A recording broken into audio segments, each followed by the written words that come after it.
Bueno, ¿cómo están? Bienvenidos, bienvenidas a una nueva clase de estudios del discurso, análisis del discurso. Hoy vamos a seguir avanzando con el concepto de enunciación, específicamente con las ideas de deixis, ¿sí? Los deícticos. Recuerden, la teoría de la enunciación se dedica siempre a estudiar de qué manera construimos una perspectiva, construimos un punto de vista en nuestros enunciados, ¿sí? Recuerden esta relación muy importante. La enunciación es el proceso, el acto de emitir un enunciado. El enunciado es una secuencia verbal efectivamente realizada que está anclada en una situación de enunciación determinada, ¿sí? El concepto de situación de enunciación o marco enunciativo es estos tres componentes que Van Benist nombraba en el aparato formal de la enunciación, que son el componente personal, o que nosotros llamamos interpersonal, yo y vos, el componente espacial, aquí, y el componente temporal, ahora, en este momento. Recuerden que la enunciación y el enunciado tienen una relación reflexiva, ¿sí? En la cual, por un lado, la enunciación se deja su huella en el enunciado, es decir, la situación condiciona el tipo de enunciado que emitimos, pero también el enunciado genera una versión, una representación de su enunciación, ¿sí? Y es un poco lo que hablamos en el video anterior. Yo en mi enunciado genero una representación de la situación de enunciación. En este video que ustedes están viendo, genero un contexto, un apartado, un lugar, una situación, yo me presento de determinada manera en un momento determinado, que se vincula dialécticamente con la situación de enunciación. Algunos aspectos la reflejan efectivamente, esta es una enredadera que efectivamente es de mi casa, pero otros aspectos son también una forma de presentarla, es decir, yo recorté una parte de mi casa para convertirla en el espacio de enunciación y no les muestro, por ejemplo, el lavadero, ¿sí? Muy importante esta idea de que la teoría de la enunciación analiza cómo construimos la perspectiva, cómo se construye la perspectiva del sujeto, un punto de vista en el enunciado. En este sentido, el concepto de deixis, como la propiedad de señalar aspectos constitutivos del marco enunciativo o a través de los deícticos son estos elementos lingüísticos cuyo funcionamiento semántico referencial, es decir, su manera de generar significado y de producir un efecto de referencia, de que se refieren a algún elemento del mundo, depende justamente establecen referencias que son relativas al contexto, ¿sí? ¿Qué elementos del contexto? Bueno, estos tres elementos que forman parte del marco enunciativo. Si los deícticos son aquellos que refieren o cuyo significado depende de la referencia o bien a las personas de la enunciación, a yo y a vos, al espacio, acá, y lo que organiza acá, y el tiempo, ahora, ¿sí? Vamos a ver un poquitito los chistes que tenemos acá en el caso de Mafalda, ¿sí? Tenemos a propósito, los ejemplos estos de Mafalda los usamos hace un montón de tiempo, porque son espectaculares. Justamente ayer murió Quino, el autor de Mafalda, así que no es esto un homenaje previsto, pero bueno, que funcione como homenaje a Joaquín Salvador Lavado.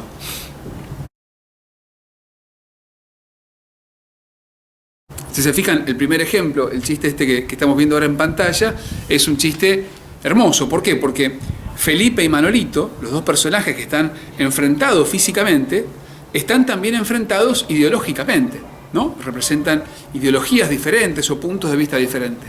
Puntos de vista no solamente físicos distintos, es decir, cada cual ve algo que el otro no ve, sino además puntos de vista simbólicos diferentes. Cada cual tiene una mirada sobre el mundo, ideológica, distinta. De ahí es que cuando dicen adelante es para allá, ese adelante se establece con respecto al lugar de la enunciación, ¿sí? Con respecto al lugar que ocupa el sujeto de la enunciación. Y el adelante de uno, de Felipe, es el atrás del otro, de Manolito. La izquierda de uno es la derecha del otro. Y este chiste se vuelve gracioso justamente porque muestra, por una parte, cómo la deixis tiene un componente situacional, físico muy concreto, vinculado a la situación de enunciación, pero también tiene un componente simbólico muy fuerte, que esa perspectiva que la deixis realiza discursivamente refleja también o da cuenta también de una perspectiva distinta a nivel ideológico. De ahí el chiste de allá no es adelante, mi adelante no es tu adelante, y la conclusión de Mafalda, que dice, empiezo a comprender por qué a la humanidad le cuesta tanto ir hacia adelante, es decir, por qué el progreso, ir hacia adelante como metáfora de progresar, es difícil. Bueno, porque distintos grupos sociales, encarnados en este caso en Felipe y en Miguelito, tienen distintas concepciones de lo que es justamente el progreso, de lo que es adelante, de lo que es atrás, etc. Es un chiste precioso en este sentido, ¿no? Que muestra cómo el componente semántico referencial más concreto vinculado a la situación de los deícticos tiene un correlato también simbólico o discursivo a nivel ideológico.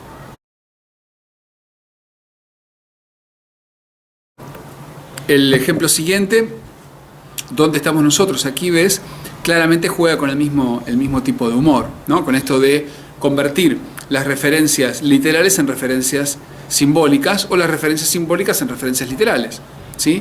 Lo que el padre le muestra en el globo terráqueo es a una Argentina que está en la parte inferior. Ustedes saben que en el espacio donde la Tierra está no hay arriba y abajo.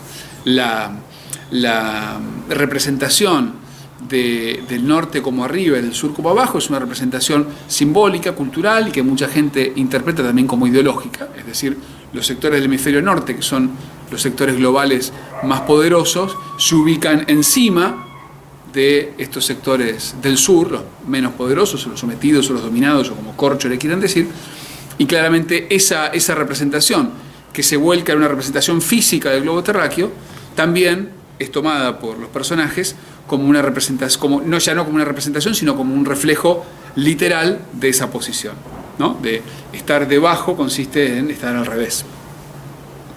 Fíjense que sobre esta idea de que arriba y abajo, como dos posiciones físicas pero también simbólicas, incide en la tira siguiente, ¿no? Cuando dice, ves que los países desarrollados son justamente los que viven cabeza arriba, y eso que prueba que por vivir cabeza abajo a nosotros las ideas se nos caen. Básicamente lo que está diciendo acá es la distinción simbólica es un correlato de esta distinción física, ¿no? Leemos la posición física dentro del espacio como una posición simbólica dentro del mundo global, dentro del globo como construcción simbólica, ¿sí? Mismo chiste en la tira siguiente. Cómo no va a andar el mundo, y cuando juega con los usos horarios, acá vemos cómo cambia la deixis a nivel temporal. Dice, el presente, el ahora de la enunciación, es distinto para China, donde es medianoche, y para Norteamérica, donde es mediodía, ¿no? Otra vez, ¿el chiste cuál es? Que toman las características más literales de la deixis temporal como símbolo, como metáfora de la incomprensión o de la lucha o de las diferencias culturales entre dos potencias, ¿no? Otra vez, la perspectiva construida discursivamente es correlato de la perspectiva ideológica. La perspectiva deíctica es correlato de la perspectiva ideológica. Eso pasa en el chiste siguiente, ¿no? Este de los chinos son un peligro para el mundo occidental.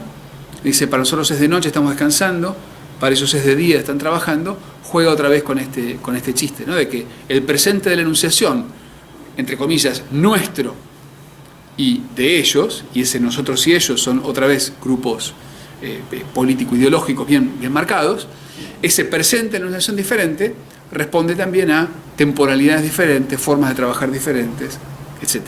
¿Sí?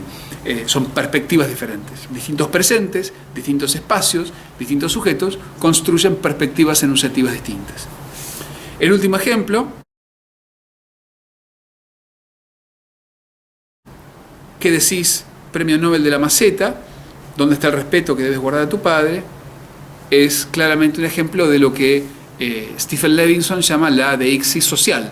La deixis social es la que muestra cómo algunos términos, sobre todo términos de tratamiento, señor, jefe, capo, etcétera, esos vocativos, lo que hacen es codificar lingüísticamente relaciones sociales, ¿no? Entonces, el ejemplo último, ¿qué diferencia entre decir papá y decir padre? Solo que papá es más familiar y padre más respetuoso, y Mafalda dice, o sea que nunca podré decirte padre. Lo que está mostrando acá es justamente el efecto de la deixis social, es decir, de términos papá y padre que manifiestan distinto tipo de relación entre quienes lo usan, entre quien enuncia el sujeto de enunciación que dice papá o que dice padre, y el destinatario o enunciatario de ese término, que en este caso Mafalda dice, nunca te voy a tener respeto, nunca voy a poder decirte padre. Acá una cosa que es muy importante acerca del punto de vista es que el punto de vista del sujeto de enunciación se define siempre en relación con ese otro al cual se dirige. Es decir, ustedes construyen, todos construimos nuestro discurso, teniendo en cuenta y adaptándolo a un enunciatario previsto de nuestro discurso. Y es por eso que la deixis social y el resto de los deícticos lo que hacen es construir simultáneamente las dos posiciones. Al caracterizarme yo de una manera, te caracterizo a vos de una manera, y al presentarte a vos o tratarte a vos de determinado modo, también me presento a mí de ese modo, ¿sí? Cuando yo te digo padre, o te digo papá, o te digo jefe, o te digo capo, o te digo señor, en cada uno de esos vocativos, no solamente estoy diciendo de vos, si sos mi progenitor o no, si te tengo más respeto o no, si te considero más cercano o más lejano, sino que también estoy hablando de mí. Si soy más joven, si me pongo en la posición de hijo, etcétera, etcétera, etcétera. Si pasamos ahora al ejemplo de jugar a enamorado, que lo pueden ver acá, es un pequeño sketch de Lelutier, ustedes van a encontrar cómo el chiste, en este caso, consiste en desplazar al sujeto de la enunciación del rey que dicta la letra y que es el sujeto modal, digamos, el sujeto del cual surge el punto de vista, el que se manifiesta enamorado, y el juglar que funcionaría o que debería funcionar simplemente como un prestavoz de ese rey. Entonces, cuando empieza a cantar y le dice, no hables vos en mi nombre, no digas, oh María, yo te amo, porque no sos vos el que la ama, sino que soy yo el que la ama, entonces el juglar comienza a transportar toda la deixis de persona, de la primera persona a la tercera. Es decir, y esto es interesante, porque el juglar, como es el sujeto que efectivamente enuncia, el sujeto que efectivamente pronuncia ese enunciado, se posiciona él en el lugar de yo, se refiere a María en el lugar de vos, en el lugar del enunciatario de segunda persona, y entonces el rey queda en ese lugar incómodo de la tercera persona, ¿no? Y el juglar pasa a narrar lo que le pasa al rey. Entonces, ámame como yo te amo a ti, se convierte en ámelo, noten acá el usted, la deixis social que decíamos hoy, más formal, ámelo como él la ama a usted, es decir, toma ese lugar, yo te hablo a vos acerca de él. Recuerden que siempre él, la tercera persona, aparece como persona no deíctica. Y los demás envidiarán nuestro amor. Y entonces, claro, como el rey habla en tercera persona, los demás, el juglar lo convierte en la primera persona. Todos nosotros envidiaremos el amor de ustedes. Fíjense que el nosotros, que dice el juglar acá, es un nosotros exclusivo. Es decir, yo y ellos, que somos todos los demás, enviaremos el amor de usted y él, de ustedes. O mi amor, María suya, en este caso transporta los pronombres posesivos, ¿no? O su amor, María suya, perdón, dice o mi amor, María mía, y transporta los pronombres posesivos, o su amor, María suya. Mi brillante, mi rubí, su brillante, su rubí, y acá ya empieza lo que va a ser un poco el nudo cómico del sketch, que va a ser empezar a formar nuevas palabras a partir de los pronombres personales que son cambiados, ¿no? Entonces acá, mi rubí, la primera persona, el posesivo de primera persona, mío, se convierte en suyo, de él, se va a la tercera, y al combinarse con rubí, se genera este pequeño equívoco humorístico, en vez de decir su rubí, dice su rubí. Mi canción, mi poesía, nunca te olvides de mí, su canción, su poesía, nunca se olvide de su. El chiste acá es que el posesivo mí se confunde con el dativo, nunca se olvide de él. Entonces, en vez de usar el dativo de mí, utiliza el posesivo su. Confunde mí de la función de dativo, me refiero a mí mismo, lo confunde con el posesivo, mi casa, mi camisa. Y al hacer la confusión, cambia ese mí de primera al su de tercera. En vez de decir nunca te olvides o nunca se olvide de él, dice nunca se olvide de su. Otra vez una confusión, y sobre la confusión el chiste. Tú estás encima de todas las cosas, mi vida, usted está encima de todas las cosas, su vida. Otra vez el chiste, en este caso, en vez de decir vida de él o vida suya, conforma una palabra por el posesivo en tercera persona, su, y la palabra vida, así como en surubí, acá queda el adjetivo su vida. O estoy un poco confuso. Eres mi sana alegría, otra vez el chiste, usando el mismo procedimiento de cambiar el posesivo, ¿sí? De mí por su, Ustedes, Susana, María, alegría. ¿No? Otra vez el chiste con sana alegría. Mi amor, su amor, mi tesoro, su tesoro, mímame, y acá otra vez el mismo chiste.